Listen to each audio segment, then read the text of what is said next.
नमस्कार, मैं प्रगति भारद्वाज आप सभी उपस्थित गणों को अपना प्रणाम निवेदित करती हूँ और चंद पंक्तियों के साथ आज की काव्य यात्रा आरंभ करती हूँ। सुनिएगा। जमा खून रगों में जो उन पर भड़कने आई हूँ, जमा खून रगों में जो उन पर भड़कने आई हूँ, पत्थर हुई वीरता पर जान छिड़कने आई हूँ। कोई हक छीने तो कहो, कोई हक छीने तो कहो, मुझको बाकी चाहिए। दोनों पैर सलामत हैं, फिर क्यों बैसाखी चाहिए। बहुत अच्छे। छोड़कर ऐशो आराम, छोड़कर ऐशो आराम कर्मरत हो जाएंगे। अखंड भारत होगा जब खुद में भारत को पाएंगे, खुद में भारत को पाएंगे। धन्यवाद। इसी के साथ मैं शहीद आजम भगत सिंह के जीवन पर छोटी सी कविता लिखकर लाई हूँ। सुनिएगा। हथियार न जब कोई मिलता था, हथियार न जब कोई मिलता था, स्वयं तलवार बन जाते थे।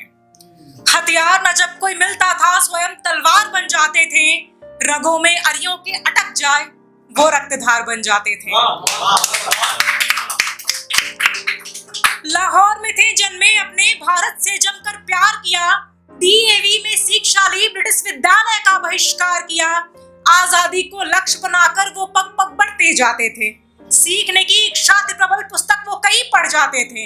जलियांवाला बाग की बातें सुन कदम थी उनकी थमी नहीं। लगा अंबर ने चेहरा छुपाया और पैरों के नीचे जमीन नहीं। बोतल में भरी वो मिट्टी, फिर रग रग में उसे उतार लिया। 12 वर्षीय भगत सिंह को उस घटना ने नया अवतार दिया।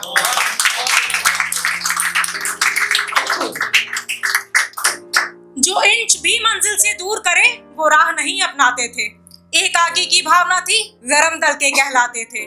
पायल कंगन मेहंदी बिंदिया से न नाता जोड़ा था। मोहब्बत थी आजादी से, पाने हर हद तक जाते थे। माने शादी की बात जो की था मनाना बस की बात नहीं। चिट्ठी लिखकर घर छोड़ चले, चांद जब निकला और शाम ढली। मिले उनके ही जैसे कई क्रांतिकारी, जीते थे बस जो वतन के लिए। नस नस में देश का प्रेम भरा, आंखों में शोला दुश्मन के लिए। लिखकर लेख पत्रिकाओं में बांट लोगों में आते थे।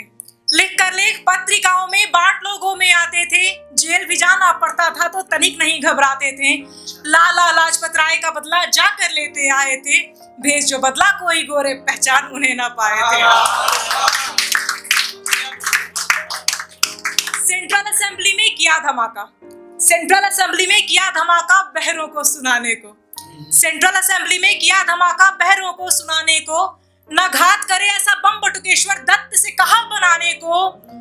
जीवन का नक्शा मौत की ओर, जीवन का नक्शा मौत की ओर कदम बढ़ाते जा रहा था।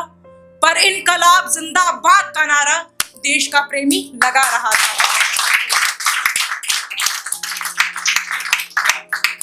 2 वर्ष की सजा सुनाई, 2 वर्ष की सजा सुनाई, फिर फांसी पर उन्हें चढ़ाना था। फर्क उसे पर क्या पड़ता जो पहले से ही दीवाना था। जेल में भी संकैदियों के आंदोलन कर जाते थे। जेल में भी संकैदियों के आंदोलन कर जाते थे।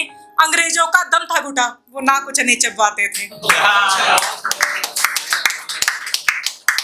23 मार्च 1931, 23 मार्च 1931 को ही वो दिन आया था। राजगुरु सुखदेव भगत को फांसी के लिए बुलाया था।